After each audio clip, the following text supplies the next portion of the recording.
Então a palavra é sua, doutora Dina. Olá, boa tarde a todos os nossos ouvintes de uma pausa para um café virtual. Bem-vindos a mais um direto, esta semana com algumas novidades. E eu desde já passaria a palavra ao Dr. Artur, que tem uma mensagem muito especial para vos dirigir. Olá, Dr. Artur. Olá, doutora Dina, boa tarde. Boa tarde a todos os nossos ouvintes.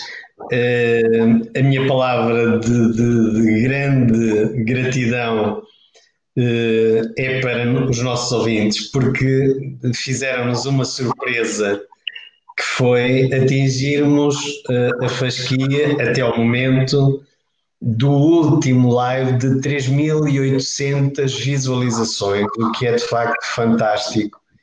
E isto não é possível, nunca seria possível sem a vossa ajuda, porque eu e a doutora Dina fazemos o nosso melhor para vos servir de uma informação que nós queremos que seja limpa, sem grandes tendência, sem sermos tendenciosos para nenhuma facção, queremos ser corretos e vocês têm-nos ajudado imenso na partilha das nossas lives e de incentivar essa partilha pelos vossos amigos, o que da minha parte um agradecimento enorme, porque sem vocês nós não conseguíamos ter certamente o sucesso que temos. Muito obrigado a todos desde já.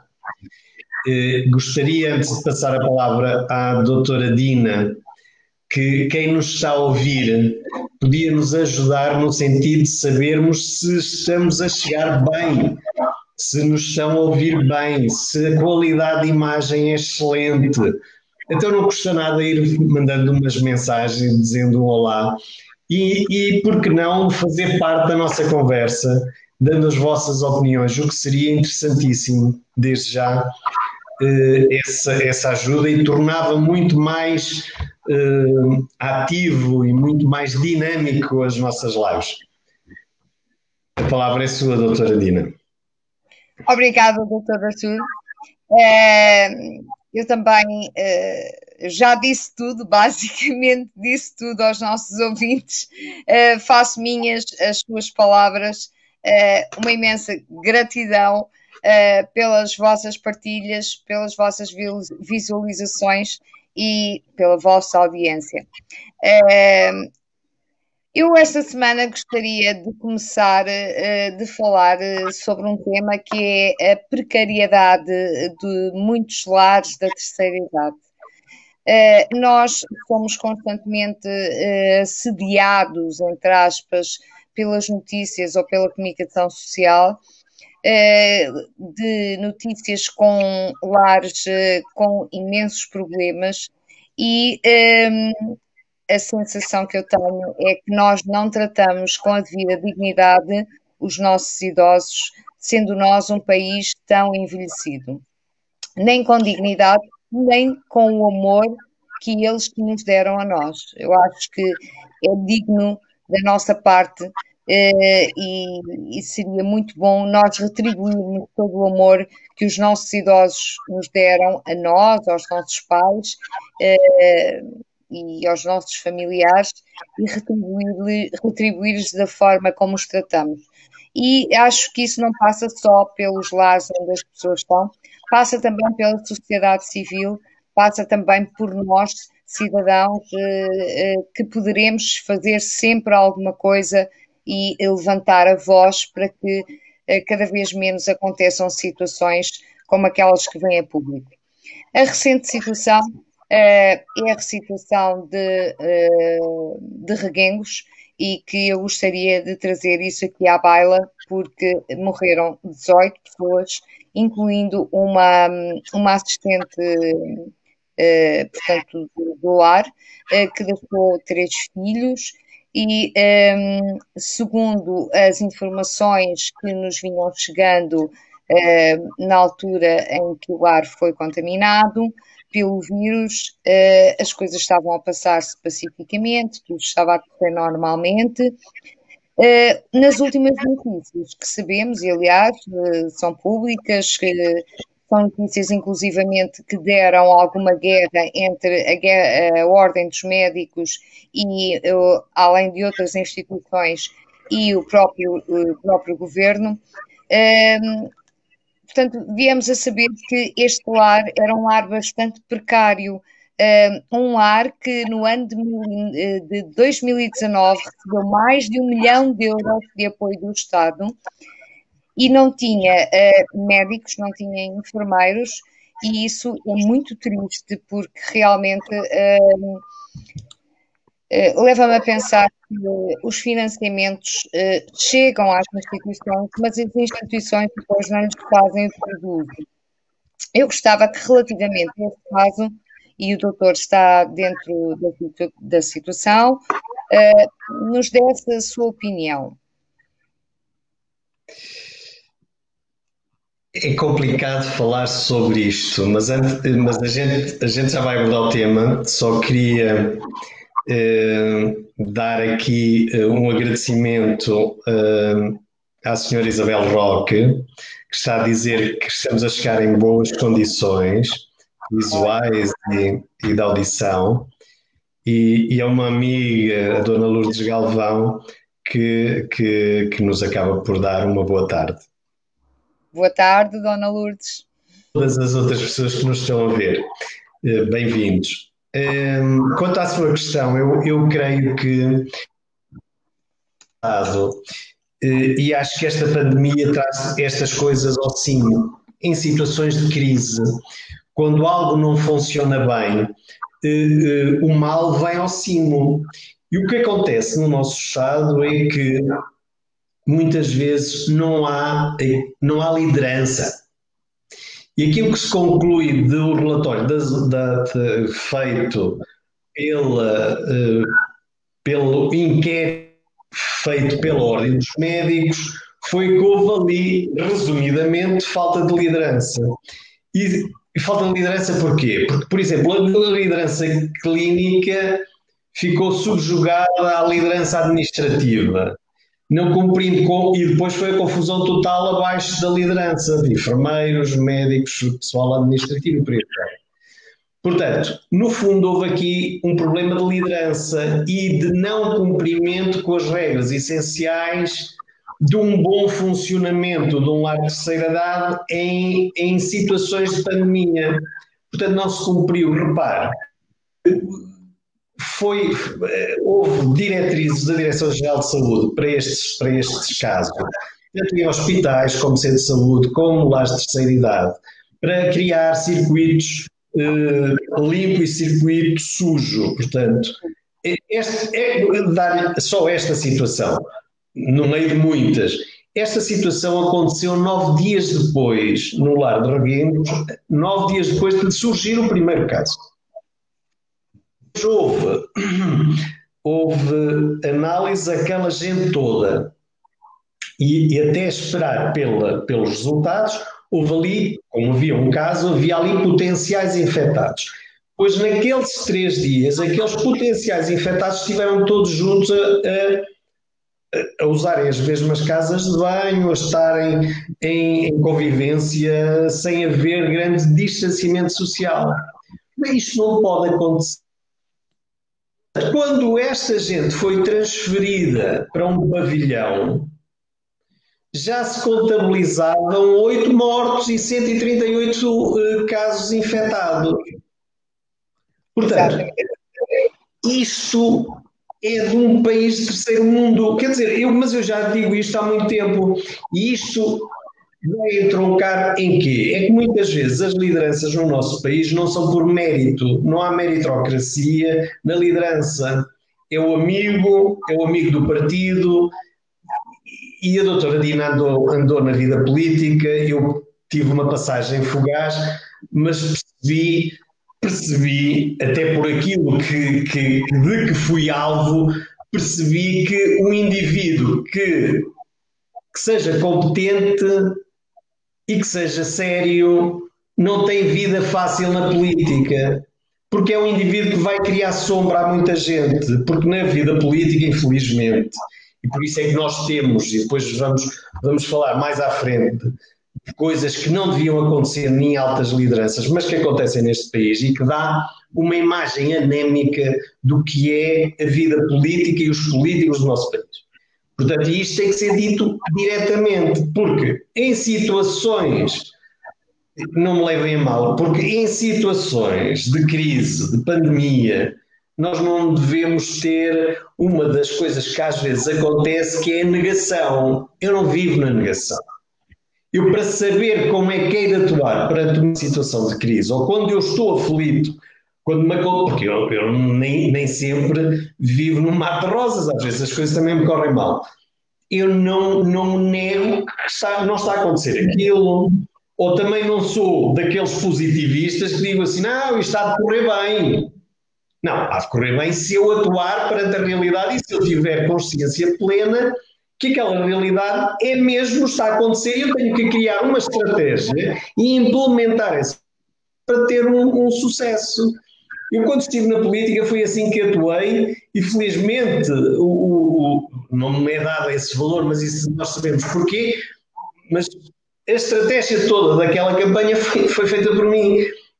Sem uma estratégia, nunca se ganhou uma eleição, porque não havia estratégia, era tudo feito em cima do joelho.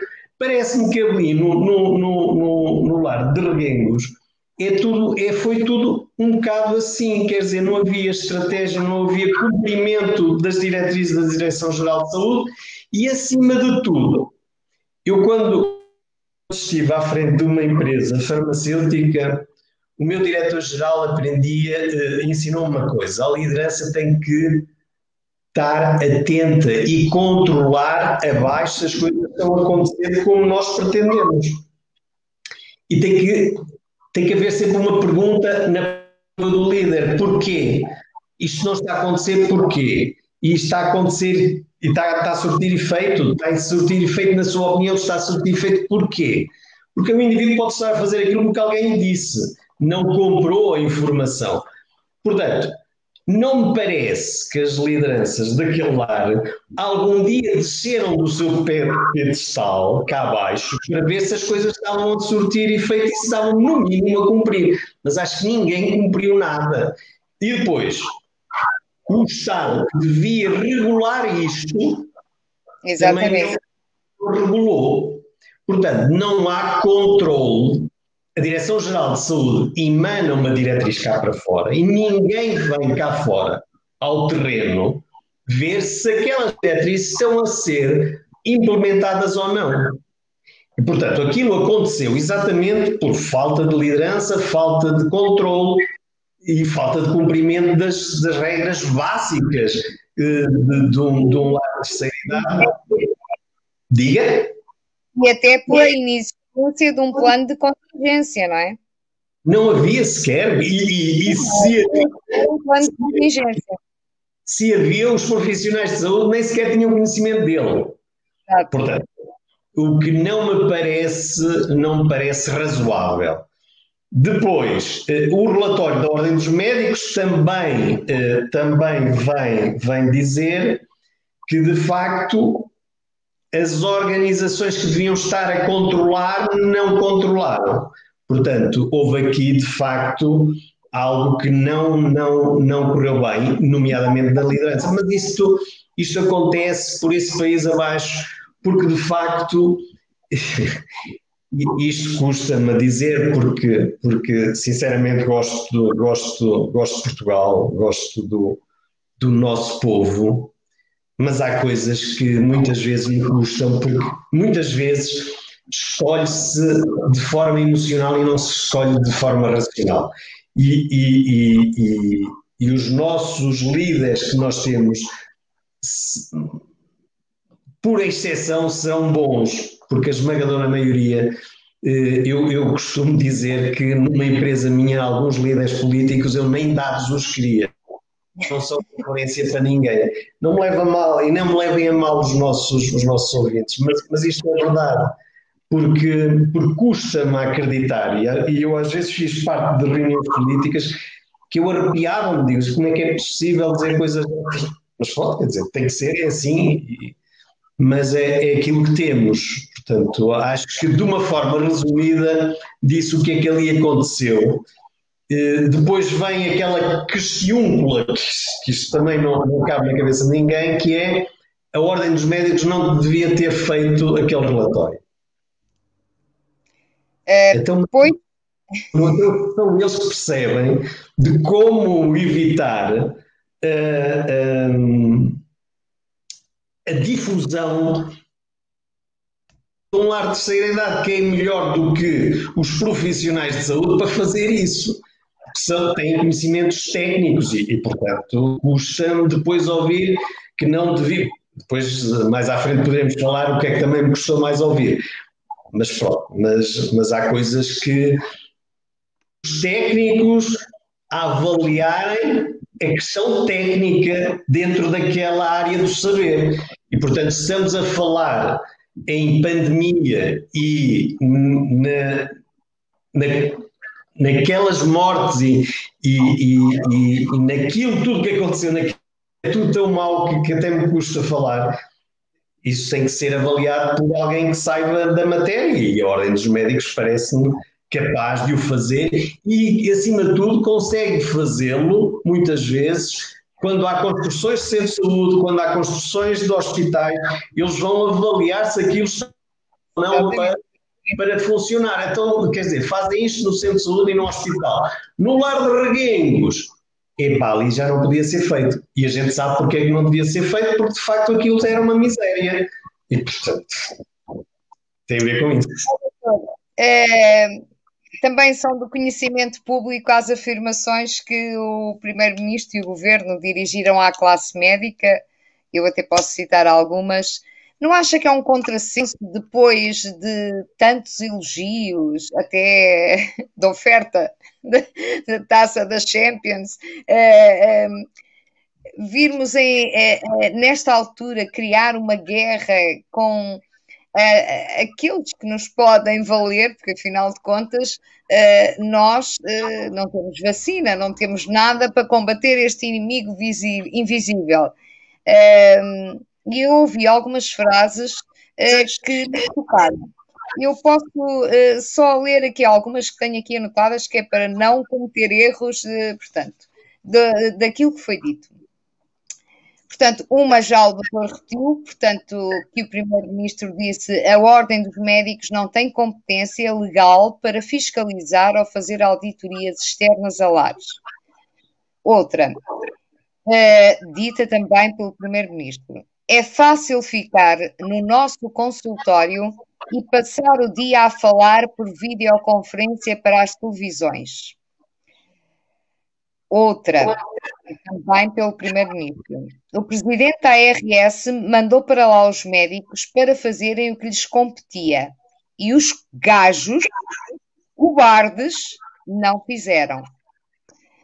Mais à frente, o Secretário de Estado da Saúde afirma: a primeira obrigação de um médico é tratar os seus doentes, seja em que condições for. O Governo desafia o Parlamento a avançar com alterações ao Estatuto da Ordem dos Médicos para que a sociedade civil possam estar representados na Ordem dos Médicos. E, por último, o Secretário de Estado diz também, ou melhor, o Governo, que o PS vai mexer na legislação sobre as ordens profissionais a partir de setembro. Resumindo, nós temos que compactuar com tudo isto, com esta promiscuidade, porque para mim isto é completamente promíscuo, tónica, porque há 2 meses atrás só faltávamos pôr os médicos, ou toda a classe médica, ou toda a classe da saúde, dos profissionais da saúde, num pedestal. E 2 meses depois, não é conveniente ao Estado, ao Governo, ou quiçá ao lar de Reguengos e a outros lares de Reguengos, não é, que hajam por aí, portanto, vem o Primeiro-Ministro numa época em que deveria estar mais preocupado em preparar uma possível segunda vaga, vem atiçar, vem criar uma guerra com a classe médica e até com os próprios profissionais de saúde, que não são médicos, mas são enfermeiros, são técnicos auxiliares, radiologistas e por aí além. Isto para mim faz-me uma certa confusão, porque é bem certo que eu andei na política e sei como é que as coisas funcionam, mas perder o controle de chamar gajos e cobardes a quem se chamou herói é de veras desolador. Para mim é. Mas olha, eu acho que sim, eu acho que sim. Mas é assim, eu acho que devemos esclarecer uma coisa. O que aconteceu no lar de Reguengos não foi uma ausência da classe médica. Sim, sim. Portanto, parece que estas palavras, ao serem ditas, quer dizer, elas estão contextualizadas, mas acho é que não bate bota com perdigota. Porque os médicos foram lá, apesar do risco, foram lá fazer as suas consultas. O que me parece que também aconteceu, mas isso também acontece, mas acontece por esse país fora que até dói, que é os doentes não estavam a ser, portanto, o médico fazia uma prescrição, pedia para fazer a medicação ao doente e não lhe era dada a medicação porque não havia pessoal para dar a medicação atempadamente e, portanto, às vezes até nem se dava a medicação, por aquilo que eu estive a ler nos meios de comunicação social, por falta de pessoal. Mas isso acontece, e eu estive a falar com o meu colega do Centro de Saúde de Calçal, e comecei a dizer que num quadro de 8 tem 2, 3 pessoas ao ativo de pessoal auxiliar. Portanto, mas conforme Carregal do Sal há de haver aí, de norte a sul, deverá haver muita gente assim. E depois já vamos falar à frente sobre a abertura das aulas e o que nos espera agora no futuro. Porque se não tivermos capacidade de mão de obra, estas coisas correm mal. Falando sobre aquilo que estava a dizer, parece-me que dizer que o campeonato, portanto, a final da Liga dos Campeões é um prémio para o pessoal da saúde, portanto, para os médicos e para os enfermeiros que estiveram na linha da frente, eu achei uma piada aquilo, porque eu acho que os senhores doutores e os seus enfermeiros, quando vão a um supermercado ou quando vão a um sítio qualquer, não vão dizer, olha, eu tenho aqui um prémio, foi o final da Liga dos Campeões vai ser feita em Lisboa, veja lá se me arranja aí 1 quilo. Ninguém faz isso. Como os países civilizados deram prémios monetários a esta gente. E então aqui foi feito isto. E isto parece que foi mais para inglês ver, como se costuma dizer. Eu digo-lhe porquê. E é fácil dizer-lhe porquê. Eu vi o primeiro-ministro na final da Liga dos Campeões, mas não vi médico, nem vi lá nenhum enfermeiro. Podiam ser convidados os médicos e enfermeiros para irem lá à final. Até o final de contas aquilo era um prémio. Porquê é que não convidaram? Então, vou dizer que com condições de distanciamento social não tinha problema nenhum, era um prémio, mas eu vi-os lá aos políticos e não vi lá o pessoal da saúde. Portanto, aquilo foi mais um bocado, quer dizer, é aquelas tiradas à político, quer dizer, que é preferível dizer a verdade do que andar ali a fazer que faz. Agora, aquela história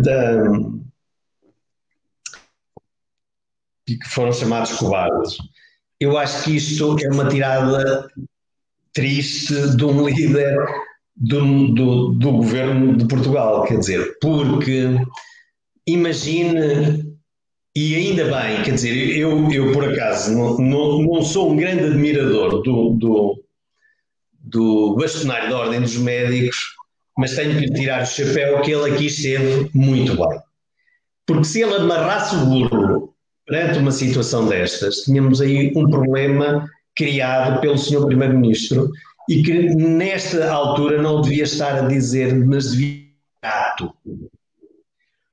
O que eu acho que ali aconteceu, esta é a minha interpretação, e os nossos ouvintes que me perdoem se estiverem contrários, portanto, mas estamos num país democrático, o que aconteceu é, eu vou tentar com uma tirada destas, retirar as atenções para aqui, em vez de estarmos a ver o mal e a loucura que era aquela administração daquele lar de terceira idade. Administração essa incompetente com as letras todas. E, inclusive, a ARS, que devia estar a supervisionar os lares, também não o fez. E, portanto, esta gente toda devia ser chamada à pedra. Porque é que isto acontece? O que é que vocês andaram a fazer até agora? Mas não é porque agora é pandemia. Isto já devia ter acontecido lá atrás e não acontece. Portanto, é bom que se diga isto. Agora, devia acontecer como mas depois, se nós formos perguntar isto, pois, mas nós não temos pessoal para... O problema é sempre este. Portanto, o dinheiro não dá para tudo. O dinheiro não dá para tudo. Não dá para investirmos em cavalos que perdem constantemente a corrida, portanto, e continuamos a investir naquilo. E estamos a falar volto a falar no novo banco, mas há muitos novos bancos por aí com dinheiro estragado, quer dizer, com má gestão do erário público, mas isto exatamente porque se colocam nestes lugares os bois do partido e os partidos, quer dizer, antigamente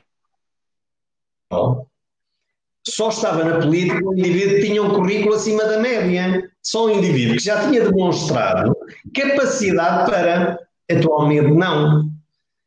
Portanto, atualmente o indivíduo que aparece com competências é logo corrido porque aquele indivíduo não faz parte daquela malta. Portanto, enquanto isto acontecer, nós não saímos daqui. Exatamente.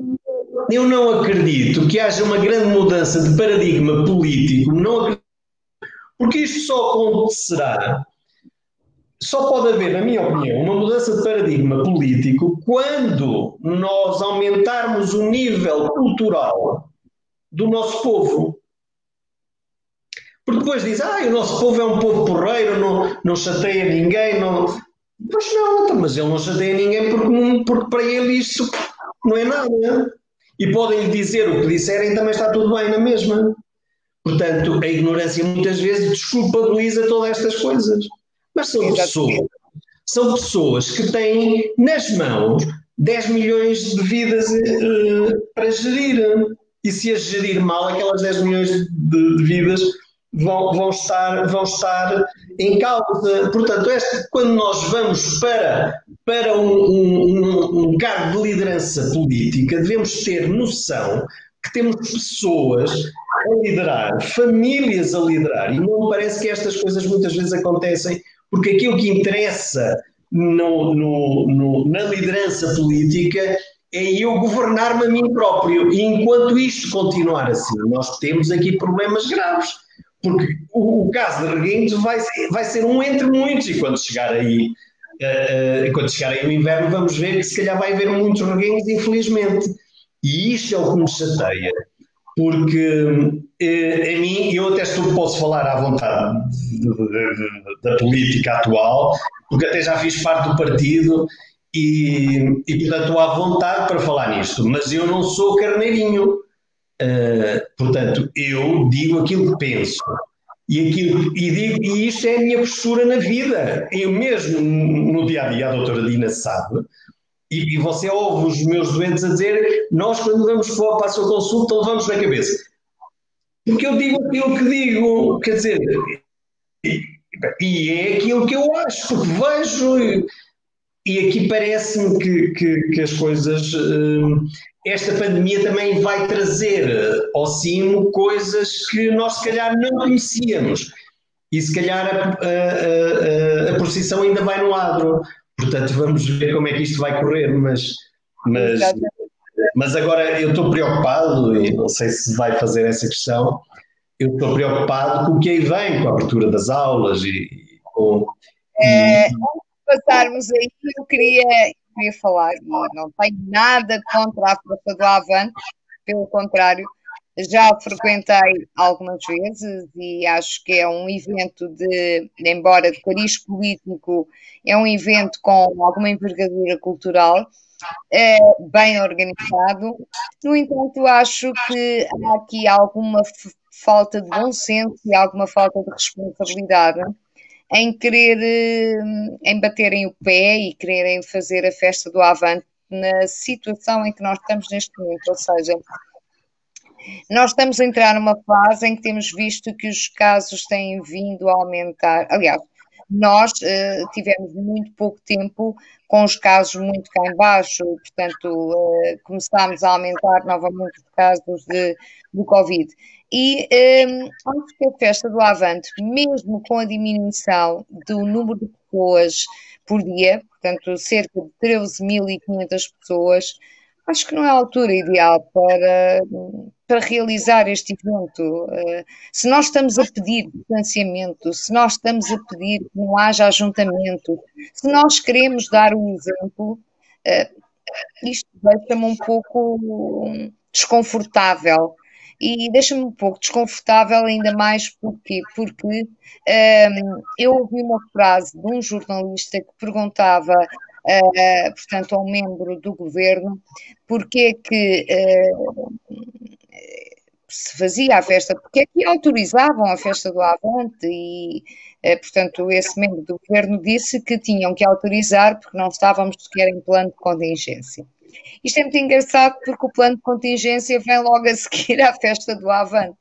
E lá está, e eu aqui volto a dizer, e é assim, e isto não tem nada a ver com a política, os ouvintes as pessoas que me estão a ouvir não têm nada a ver com a política, apesar de eu já ter estado metida na política, atualmente eu sou a partidária, não faço sequer parte de nenhum grupo ou de nenhum partido, e portanto acho é que realmente é um contrassenso e volta a ser para mim porque então quer dizer, entramos em plano de contingência dia 15 e uns dias antes realiza-se um evento onde durante 3 dias é possível 13.000 pessoas por dia entrarem nesse evento.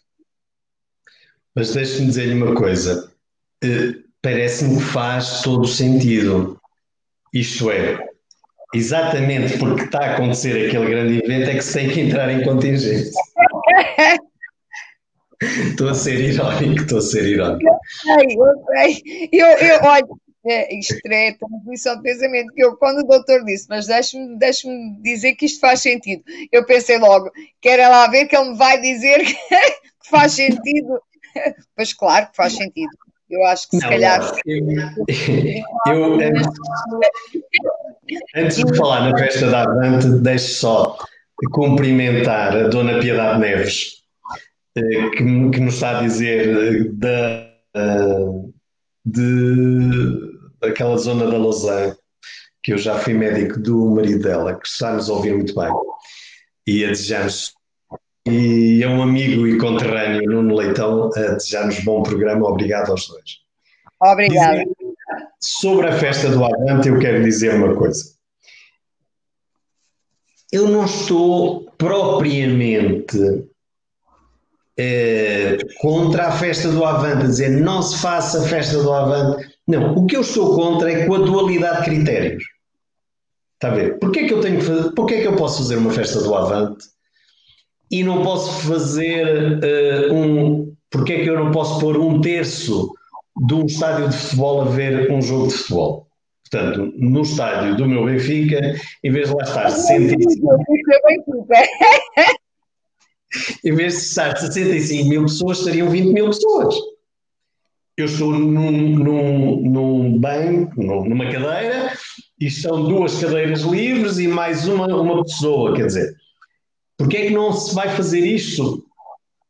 Quando o mundo se nós estamos aqui com um problema de faturação, se o PIB está mal, porque é que, e os antes da pandemia já estavam mal, agora depois da pandemia não sei como é que eles estarão, não é? Muitos se calhar até vão desaparecer. Agora, porquê é que as festas religiosas não se podem fazer se tiverem um plano de contingente, um plano de ação para se conseguir fazer uma festa religiosa? Porquê é que não se pode fazer isto? E a festa do Avante pode-se fazer. Bem, esta dualidade de critérios é aquilo que a mim mais me arrepia. Porque se eu falar na festa do Avante, eu quero dizer uma coisa, eu não tenho medo, e depois já explico o resto, eu não tenho medo da organização, porque eu acho que em termos de organização, o Partido Comunista Português é capaz de fazer a organização de um evento daquela envergadura, porque já o demonstrou ao longo destes anos todos, e com competência, o resto é história. Porque todos nós sabemos que, em termos de militância, a militância do Partido Comunista Português, se calhar, é um exemplo de militância. E eu não sou comunista, cuidado com isso. Portanto, eu não estou preocupado com a organização. Eu estou preocupado é com o pessoal que vai para lá. Este é que eu estou preocupado. Com os indivíduos que vão usufruir daquele espaço. Porque é um espaço vai haver, certamente, o consumo de álcool até lá chegar com o dedo, alguma droga e por aí fora. E, portanto, eu não estou a ver você dizer-me, olha, você só pode ficar sentado ou você só pode ficar neste quadradinho que você aqui tem. Epa, eu não estou a ver a malta depois já com os copos bem mandados a fazer isto. Mas eu tirarei o chapéu se isto correr bem. Quer dizer, eu não estou aqui a ser o paladino da desgraça. Não é isso que eu quero fazer.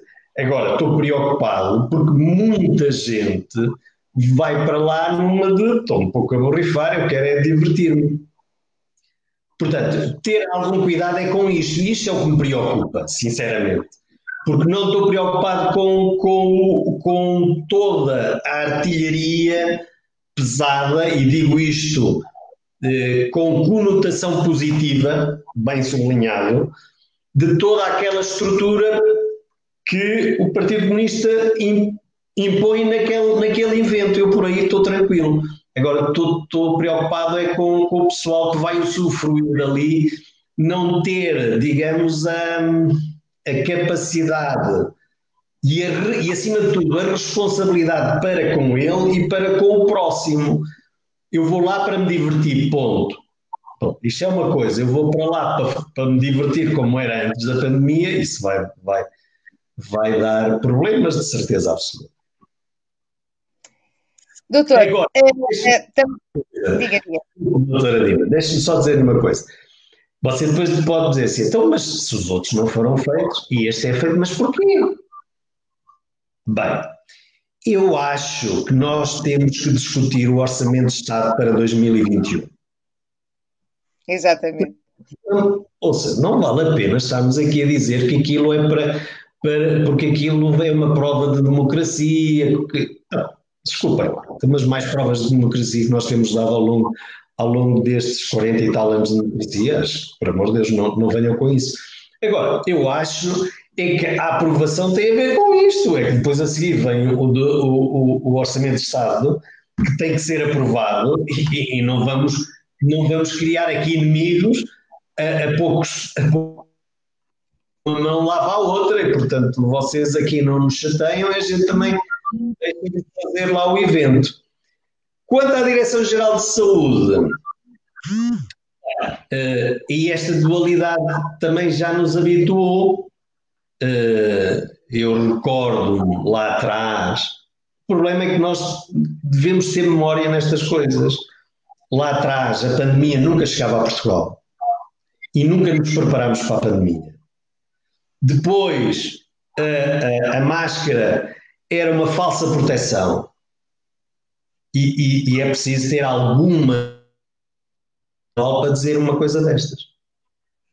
Porque, olha, eu, por exemplo, não era capaz de dizer isto.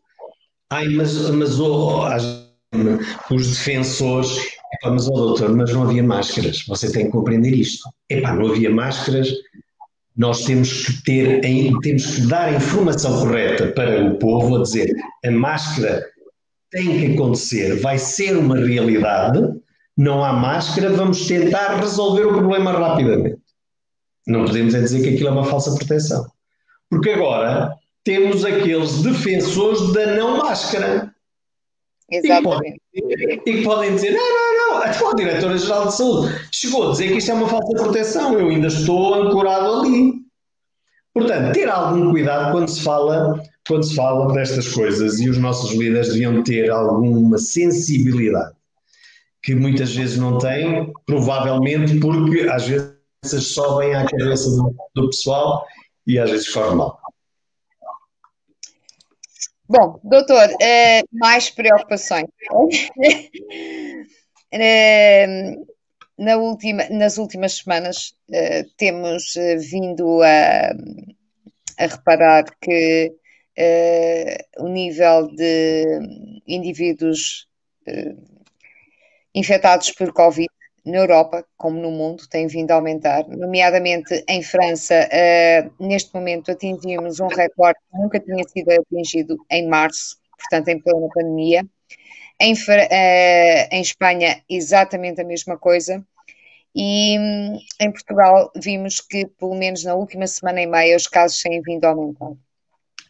Não é um aumento muito grande para os casos que tínhamos, mas é algo significativo também para o país que somos um país muito mais pequeno e com muito menos habitantes do que os países que mencionei agora atrás. Estamos a muito pouco tempo do regresso das aulas, temos pessoal a regressar de férias, e eu tenho a regressar de férias e a regressar ao trabalho, e portanto preocupa-me aqui um pouco esta rentrée, como falam os políticos, esta rentrée estudantil, porque, tal como dizem os seus colegas, parece que o governo foi de férias e nós andamos aqui, não temos um caminho certo, ninguém sabe exatamente o que se vai fazer, as autarquias é que vão depois também meter a mão na massa, portanto, não existe a sensação que me dá é que não existe um plano para o pior. Eu acho que nós devemos fazer sempre um plano para o pior. E se correr melhor, maravilha, não é? Andamos metidos, não no bom caminho, mas em atalhos. E costuma-se dizer que quem se mete em atalhos mete com trabalhos. Exatamente. Olha, eu já vou falar sobre isso. Deixe-me aqui só dar uma palavra ao nosso amigo Vítor Batista, que nos diz: boa tarde, doutor Artur Borges, sempre bons programas. Tenho reservado este horário às quartas-feiras. Muito obrigado pela sua lealdade ao nosso live. A Maria Helena dos Santos, queridos amigos, vocês estão a falar muito bem. E a professora Maria Salete diz-nos parabéns, um beijinho para as duas e um abraço ao Sr. Vítor Batista. Falando daquilo que estava a falar, claro que, por isso é que eu estava a dizer há pouco, me preocupava das aulas. Como também me preocupou quando houve a abertura do corredor aéreo da Inglaterra para Portugal, aquela confusão que se gerou no aeroporto de Faro. E isto porquê? Porque não estávamos mais uma vez preparados para aquela gente toda chegar nestas circunstâncias. E aquilo que mais me preocupa nesta entrada das aulas foi mais uma vez ao nosso primeiro-ministro que diz: se houver um infectado, as aulas continuam. Que as aulas têm que continuar, tudo bem, mas que se diga vai ter que fechar a escola para fazer uma desinfecção geral. Que se calhar eu teria que criar condições nas entradas das escolas secundárias, na questão da medição da temperatura daquela gente toda, da desinfecção daquela gente toda. Existem aparelhos que fazem desinfecção e depois temos o álcool gel para desinfetar. E você diz-me assim, então, sim, mas olha que a China fez isso com um aparelho qualquer em que você atravessava o aparelho, tipo um corredor, aquilo com fumo, atravessava e ficava com a roupa desinfetada. Será que nós vamos fazer isso? Não me parece. Ponto 1. Segundo ponto, será que as escolas têm uma estrutura operacional capaz de pôr 2 ou 3 elementos à entrada a desinfetar mãos e a fazer aquilo tudo que deve ser feito? Duvido. Mas eu peço a Deus que eu esteja completamente errado, que eu humildemente venho aqui dizer que estava errado. Afinal de contas, isto correu bem, o Estado precaveu-se a dar condições de medição de temperatura, de desinfecção das mãos e disto tudo, e que as coisas correram bem. Não, Deus queira que sim, que corra bem, quer dizer, é isso que... Mas é esta parte que eu pretendo alertar, porque o nosso live também tem essa obrigação, não só informar, mas também para ir criando alertas. Porque, repare, eu não quero aqui, sinceramente, e as pessoas... Eu tenho 52 anos e eu, felizmente, tenho o meu ego bem feito, sei muito bem os meus pontos fortes e os meus pontos fracos e conheço bem o meu currículo, portanto não tenho esses problemas, não quero pôr-me aqui em pontas de pés. Mas a verdade é que eu lá atrás, em fevereiro, disse que se calhar devíamos colocar plasma de doentes tratados, infectados. Curiosamente, será atualmente nos Estados Unidos está a ser feito isso em vez de fazer, é a estratégia americana, em vez de usar vacinas, estão a usar essa estratégia.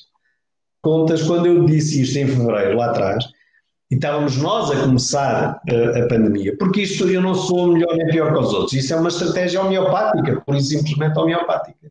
Portanto, eu não inventei nada, não sou nenhum supra-sumo da bananeira, isto é by the book, quer dizer, há que saber. Agora... Recordo-me perfeitamente de ter falado nisso, ainda estava a dar consultas. Exatamente. Falámos nisso. Falámos nisso, pessoal. Com certeza, quer dizer, parece-me que isto é uma coisa que com sucesso e com tudo para ter sucesso, e não precisamos fazer essa espera da vacina, porque ainda não sabemos se a vacina vai ter ou não sucesso. Exatamente. Primeiro, estas coisas é como o São Tomé, esperar para ver. Portanto, mas ali parece-me que ali temos um problema resolvido. Porque ali já houve provas que esta técnica tem sucesso. E, portanto, é só pô-la em prática. A Maria Helena dos Santos diz beijinhos para você. Dina, agora já te estou a acompanhar os teus diretos com o Dr. Artur Borges. Obrigada. A professora Isabel Gonçalves, boa tarde, só agora que decidiu. Seja bem-vinda, doutora Isabel. Portanto, isto é aquilo que me apraz dizer quanto...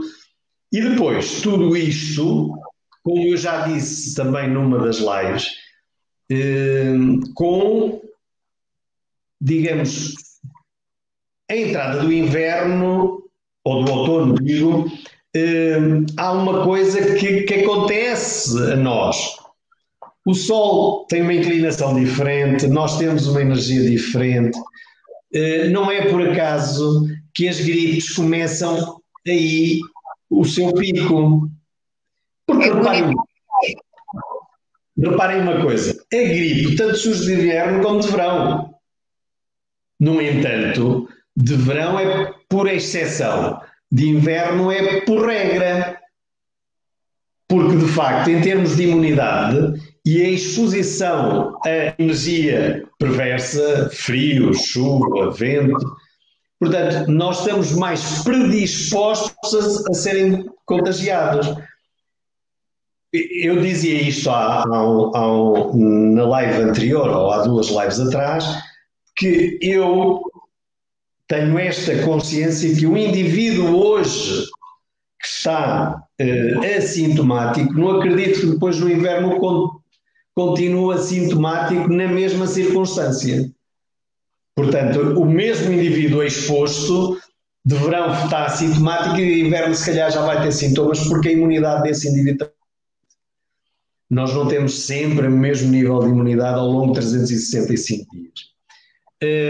Portanto, dito isto, devemos nos precaver e a grande mensagem que eu quero hoje dizer é que, de facto, não vamos aliviar os cuidados a ter, muito pelo contrário. Vamos continuar a redobrar os cuidados e aquela regra de distanciamento social, evitar em áreas fechadas aglomerados e também em áreas abertas evitar aglomerados de pessoas. Portanto, e o uso da máscara, a desinfecção constante das mãos, pelo menos estas serão regras básicas para podermos continuar a conviver de forma sadia com o Covid-19. Doutor, podemos avançar? Com certeza. Eu tinha aqui um tema que dá pano para mangas. O tema é bastante exaustivo, até porque é depressão, falar sobre a depressão. Até porque em Portugal o consumo de ansiolíticos e antidepressivos, e estou a falar antes até da época Covid, já era a um nível bastante elevado, e piorou com a situação do Covid, e sabemos que a depressão pode ter diversas causas. No entanto, eu gostaria de perguntar se considera que o facto de vivermos hoje numa sociedade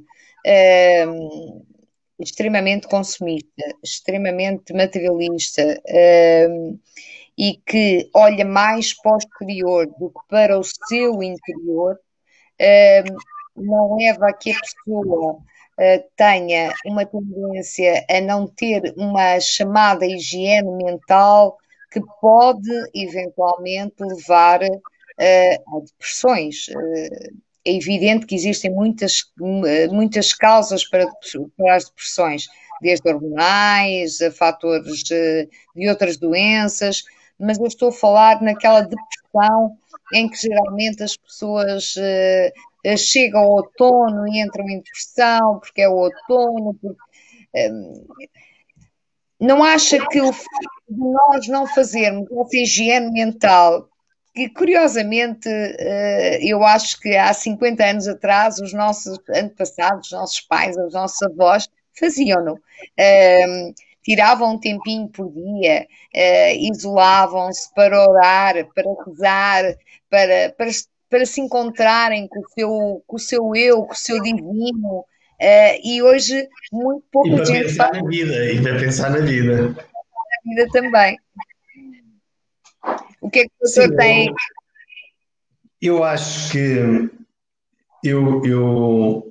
eu acho o seguinte, em termos de depressão, vamos aqui dividir assim, grosso modo, as depressões? As depressões ou são essenciais ou são reativas. Portanto, as essenciais epá, está tudo bem na minha vida e não sei porque é que ando a bater mal, quer dizer, desculpem a terminologia. E há a reativa. A reativa é porque houve ali uma causa, um fator casual para que a depressão aconteça.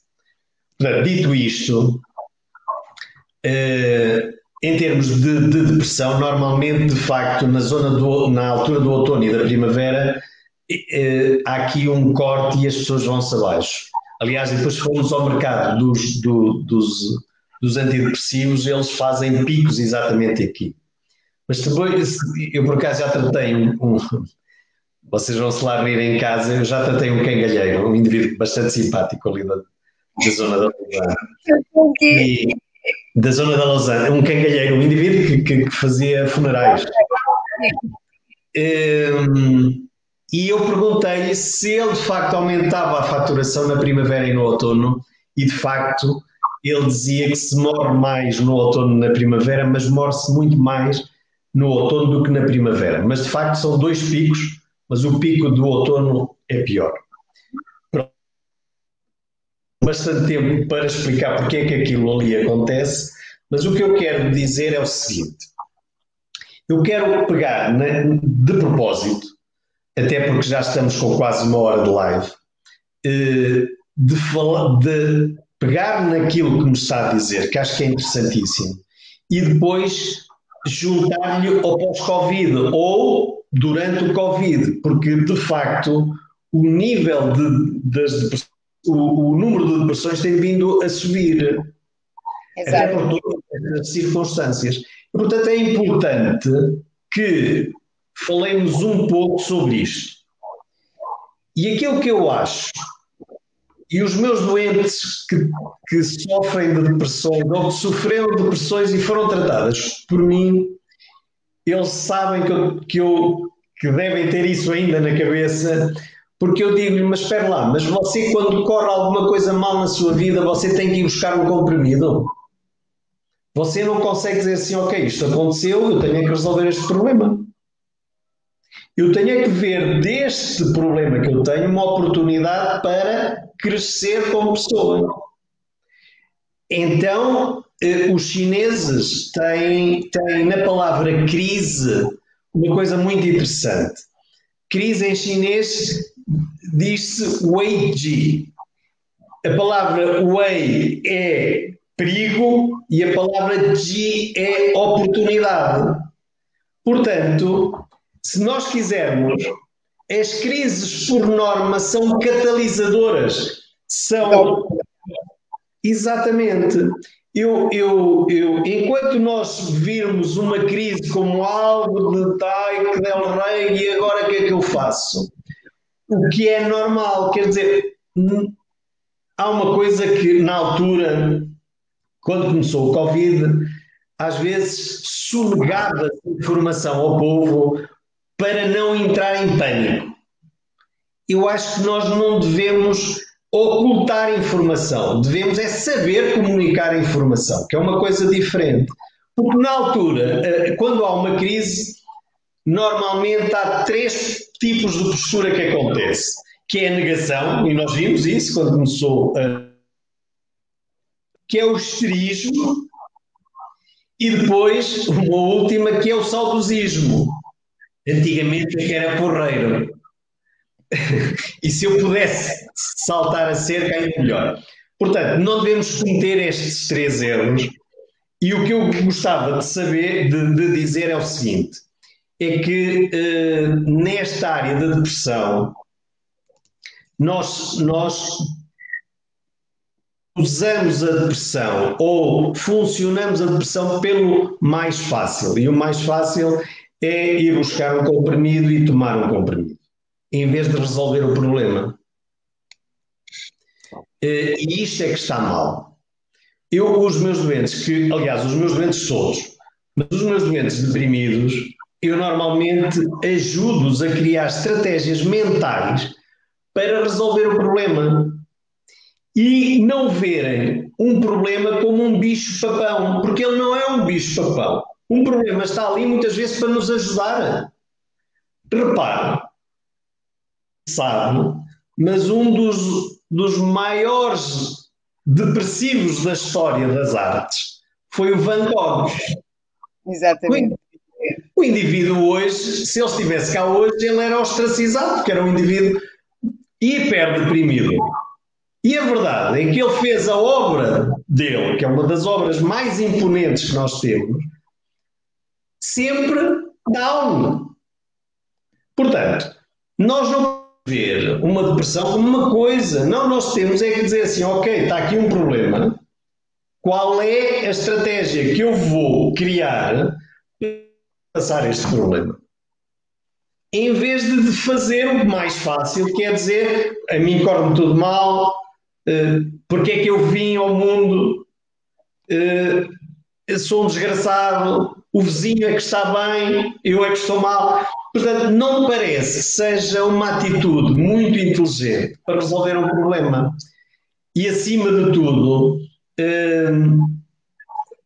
portanto, haver uma estratégia para depois haver uma ação e ser otimista e saber que há dias muito maus, mas há dias bons. Eu, há uns dias atrás, disse-lhe assim, tive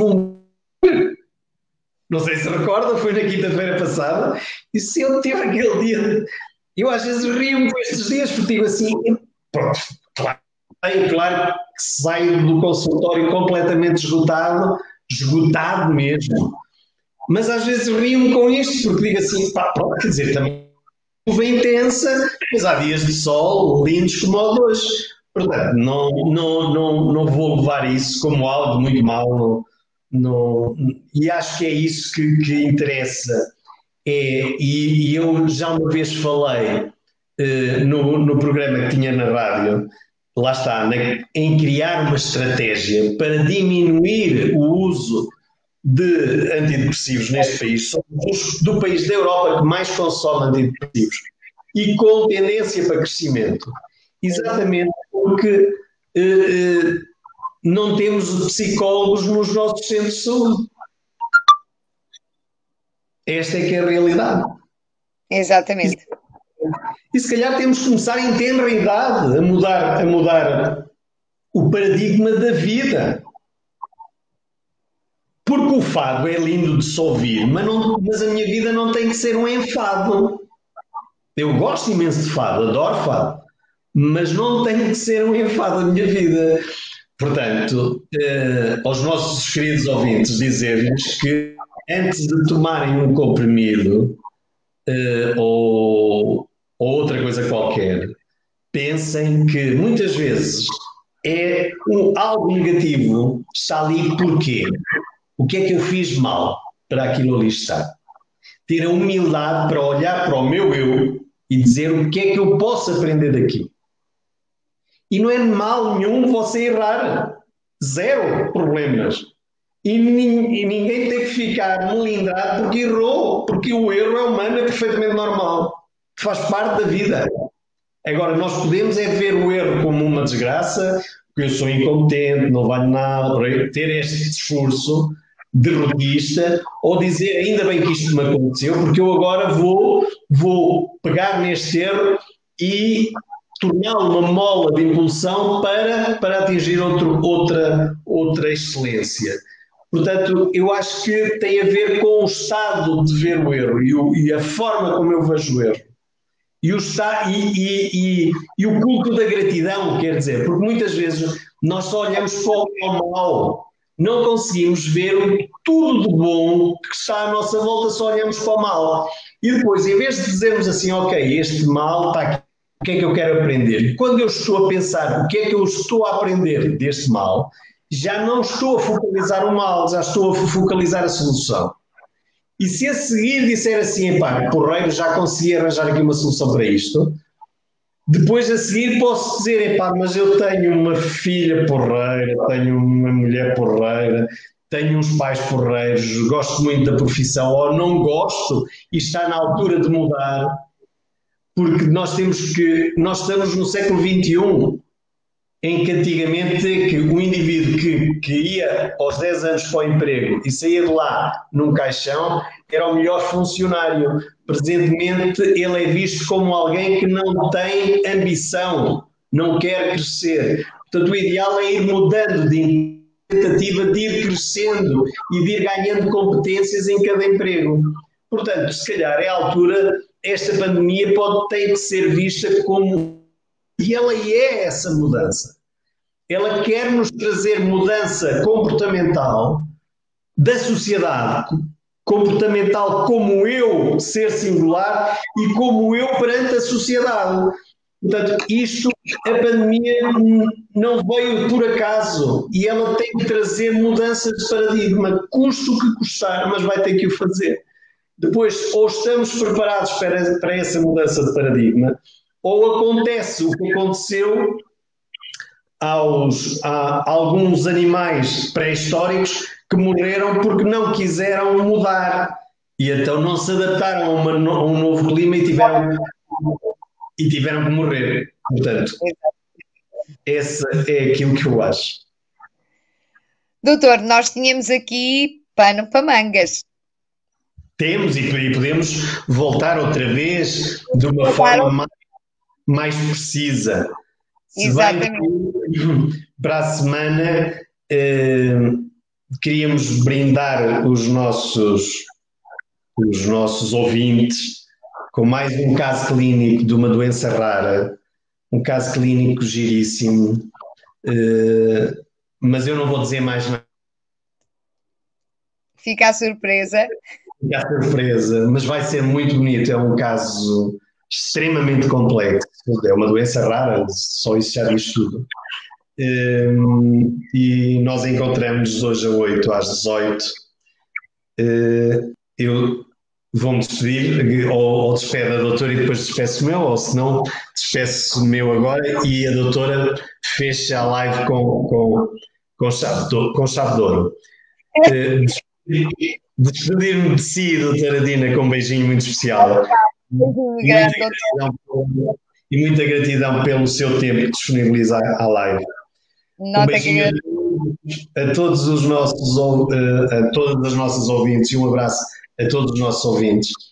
A Raquel Camargo, que também nos diz, nos manda palmas, acho eu, e à Paula Amaro, que nos dá aqui um comentário grande e que agora já, como vamos mais adiantados, depois todos nós podemos ir continuando a fazer comentários para isso. Um beijinho grande para si e até para a semana. Até para a semana. Meus caros ouvintes desta pausa para um café virtual, despeço-me dizendo que voltaremos, sem dúvida, ao tema da depressão, às suas causas e também à forma como podemos enfrentar. E já agora queria deixar também uma mensagem. Nunca se esqueçam, nós somos um milagre da vida. Até para a semana, com um novo direto e com uma surpresa nesse direto. Espero que tenham o resto de uma boa semana, um bom fim de semana. Um abraço para todos. Até para a semana. Obrigado a todos. Até para a semana.